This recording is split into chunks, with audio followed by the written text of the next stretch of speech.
जितने भी demat account holders हैं उनके लिए नॉमिनेशन फॉर्म फिल करना मैंडेटरी है। ये सेबी की तरफ से कहा गया है और अगर आप नहीं फिल करते हैं तो हो सकता है आपका अकाउंट क्लोज भी कर दिया जाए। तो बेहतर ये है कि आप फॉर्म डाउनलोड कर लें। डिस्क्रिप्शन में आपको लिंक मिल जाएगा और यहाँ पे मेरे पास अपस्टॉक का डीमैट अकाउंट है। तो मेरा जो भी ब्रोकर है, आप अगर ज़ीरोधा यूज़ करते हैं या 5 पैसा, तो आपको वहाँ से उनका CDSL या NSDL में डिपॉजिटरी जो भी होगी उसकी, वहाँ का उसका फॉर्म डाउनलोड करना है और फिल करना है। अब फिल करने का प्रोसीजर ये है, देखिए इसमें BOID आपको फिल करनी है और DPID आपको फिल ऑलरेडी करी हुई मिलेगी। अब ये BOID कहाँ से मिलेगी, अगर आप ध्यान से देखें तो आपके पास एक अपस्टॉक में इस तरीके से प्लान माई अकाउंट सेक्शन में आएगा और CDSL के सामने ये फिगर आएगा। तो स्टार्टिंग 8 डिजिट्स आपकी DPID होती है और बाकी के लास्ट के 8 डिजिट्स आपकी BOID होती है। उसके बाद अगर हम देखें तो प्लेस आपको डालना है जहाँ भी आप रहते हैं और जिस दिन आप डेट फॉर्म फिल कर रहे हैं उस दिन की डेट डालनी है।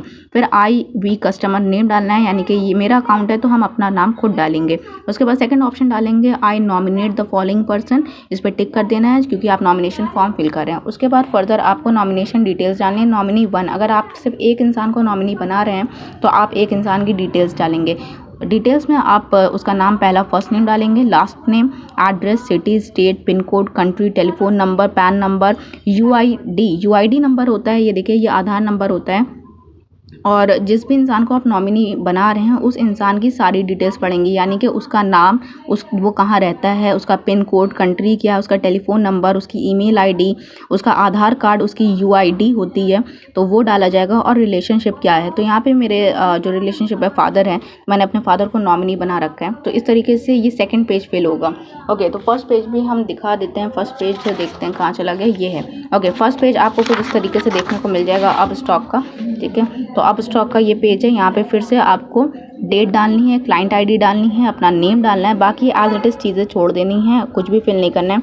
नीचे देखिए एक्नॉलेजमेंट रिसिप्ट में फिर से आपको क्लाइंट ID डालनी होगी, डेट डालनी होगी और नाम डालना है। ये हो गया फर्स्ट पेज।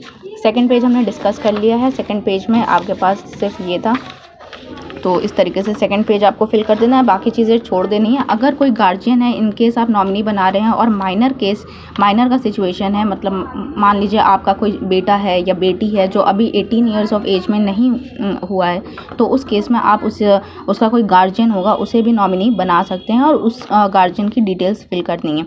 और इन केस अगर 18+ है इंसान तो आप आराम से उसके नॉमिनी बना सकते हैं। तो चलिए चलते हैं अब थर्ड पेज पे। तो इसके साथ आता है थर्ड पेज। तो ये है थर्ड पेज। यहाँ पे ये पूछेगा कि आप कितना परसेंटेज एलोकेट कर रहे हैं। तो यहाँ पे हमने अपने फादर को 100% अपना पोर्टफोलियो दिया है। अगर इन केस हमें कुछ हो जाता है तो मेरा जितना भी अमाउंट है वो मेरे फादर तक पहुँचेगा। उसके बाद बाकी चीज़ें आपको एज इट इज़ छोड़ देनी है। अब लास्ट में यहाँ पे जो इम्पोर्टेंट बात है वो है डिटेल ऑफ द विटनेस। कोई इंसान विटनेस करेगा या एक्सेप्ट करेगा कि आपने फॉर्म फिल किया है और किसी को नॉमिनी बनाया है, आप अपने फादर, मदर या जो भी आपके सिबलिंग्स हैं उनको बना सकते हैं। उनकी सिग्नेचर होगी, एड्रेस होगा और बस यहीं तक फिल करना है।